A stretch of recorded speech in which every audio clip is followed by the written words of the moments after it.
আপনার মোবাইলে যদি অটোমেটিক্যালি অ্যাড আসে সেটা আপনি কিভাবে বন্ধ করবেন? সো হঠাৎ করে আপনি দেখতে পাচ্ছেন আপনার মোবাইলে অটোমেটিক অ্যাড আসে। আপনি যে অ্যাপে যান না কেন আপনার মোবাইলে অটোমেটিক অ্যাড আসে।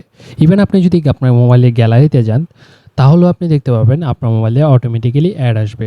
স্ক্রিনে আপনারা দেখতে পাচ্ছেন আমার মোবাইলে গ্যালারিতে কিছুক্ষণের মধ্যে একটা অ্যাড প্লে হয়ে গেছে। এছাড়াও আপনি যদি সেটিংসে যান তাহলেও দেখতে পারবেন আপনার মোবাইলে অটোমেটিক্যালি অ্যাড আসে।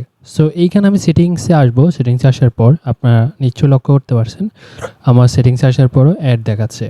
সো আপনাকে অনেকের অনেক রকমের অ্যাড দেখাতে পারে, কারো ডিসপ্লে অ্যাড দেখাতে পারে, কারো ছোট পরিসরে অ্যাড দেখাতে পারে। কিন্তু আপনার মোবাইলে যদি এরকম অ্যাড আসে সেটা আপনি চাইলে খুব সহজে বন্ধ করতে পারবেন। সো এই জন্য আপনারা প্লে স্টোরে চলে আসবেন। ভিডিও শুরুতে আমি আপনাদেরকে একটা রিকোয়েস্ট করব, যারা এখনও এই ভিডিওতে লাইক দেন নাই প্লিজ ভিডিওতে একটা লাইক করে দিবেন এবং যারা চ্যানেলটি সাবস্ক্রাইব করেন নাই সাবস্ক্রাইব করে দেবেন। সো মূলত এই সমস্যাটা কেন হচ্ছে আপনারা সেটাই বুঝতে পারেন না। অনেকে অনেক ধরনের সিস্টেম দেখায়, বাট আজকে ভিডিওতে আমি আপনাদেরকে যেটা দেখাবো সেটা 100% কার্যকর। শুরুতে আপনারা প্লে স্টোরে আসার পর উপরে আপনারা প্রোফাইলের একটা আইকন দেখতে পারবেন। সো আপনারা এখানে প্লে স্টোরের প্রোফাইলের আইকনে ক্লিক করবেন। প্রোফাইলের আইকনে ক্লিক করার পর এখানে আপনারা প্লে প্রোটেক্ট নামে একটা অপশন দেখতে পারবেন।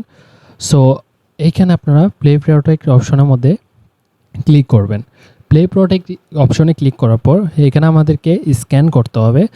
তো আপনাদেরকে এখন আমি আপনাদেরকে বলবো যে আসলে আমাদের মোবাইলে এই সমস্যাটা কেন হয় বা অটোমেটিক্যালি অ্যাড কেন দেখায়। আমরা অনেক সময় গুগল ক্রোম থেকে বা নিজের অজান্তে অনেক অ্যাপ ডাউনলোড করে ফেলি। আর ওই অ্যাপগুলো হচ্ছে মূলত ভাইরাস অ্যাপ্লিকেশন। ওই ভাইরাস অ্যাপ্লিকেশন যদি আপনার মোবাইলে ইনস্টল হয়ে যায় তাহলে আপনার মোবাইলে অটোমেটিক্যালি অ্যাড দেখাবে। এখন আপনাকে ওই ভাইরাস অ্যাপ্লিকেশনটা খুঁজে বের করতে হবে এবং ওই অ্যাপ্লিকেশনটা ডিলিট করতে হবে। আমি এখানে স্ক্যান করছি। স্ক্যান করার পর আপনারা দেখতে পারবেন আমার এখানে কোনো অ্যাপ্লিকেশন দেখাচ্ছে না, কিন্তু আমাদেরকে এই অ্যাপ্লিকেশনটা খুঁজে বের করতে হবে। অ্যাপ্লিকেশনটা খুঁজে বের করার জন্য আপনি যেই ফোনে ইউজ করেন না কেন শুরুতে আপনারা সেটিংসে চলে আসবেন। এখন সেটিংস আসার পর এখানে আপনারা অ্যাপস নামে একটা অপশন দেখতে পারবেন। এখানে অ্যাপস অপশনে আসার পর আপনি যদি অ্যাপস অপশনটি খুঁজে না পান উপরে সার্চ করবেন। সো এখানে আপনি উপরে অ্যাপস লিস্টটি সার্চ করবেন। অনেকের অ্যাপ লিস্ট থাকে, আবার অনেকের অ্যাপ থাকে। সো আমি এখান থেকে অ্যাপ্লিকেশন অপশনের মধ্যে ক্লিক করব। দেন আপনারা এখানে সি অল অ্যাপ, আপনাদের এখানে অন্যরকম যেরকমই দেখাক না কেন আপনি টোটালি অ্যাপ লিস্টে চলে আসবেন। অ্যাপ লিস্টে আসার পর এখানে আপনারা দেখতে পারবেন আপনার মোবাইলে যতগুলো অ্যাপ্লিকেশন রয়েছে সবগুলো অ্যাপ্লিকেশন এখানে দেখতে পারবেন। সো এখন আপনি এখান থেকে যে কাজটা করবেন, আপনারা এখানে একটা অ্যাপ্লিকেশন দেখতে পারবেন। উপরে আপনারা এখানে একটা অ্যাপ্লিকেশন দেখতে পারবেন যে অ্যাপ্লিকেশনের কোনো নাম নাই, কোনো কিছু নাই। ঠিক আছে, তো আপনি কি করবেন, জাস্ট ওই অ্যাপ্লিকেশনটা আনইনস্টল করে দিবেন।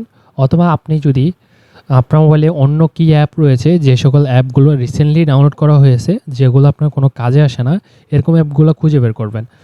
সো আপনার মোবাইলে অনেকগুলো অ্যাপ্লিকেশন আপনি দেখতে পারবেন যেগুলো কোনো কাজে আসে না। বিশেষ করে সবচাইতে উপরে যে অ্যাপ্লিকেশনটা থাকবে, যে অ্যাপ্লিকেশনের কোনো নাম নাই, সো অ্যাপ্লিকেশনটা আনইনস্টল করার পর আপনি জাস্ট এখানে সব কিছু ক্লোজ অল করে দেবেন। ক্লোজ অল করার পর আপনি দেখতে পারবেন যে আপনার মোবাইলে এখন কোনো অ্যাড দেখাবে না। সো এই ট্রিকটা 100% কার্যকর। আপনারা ট্রাই করে দেখেন এবং কমেন্ট করে জানাবেন যে আসলে এই ট্রিক্সটা কাজ করছে কিনা।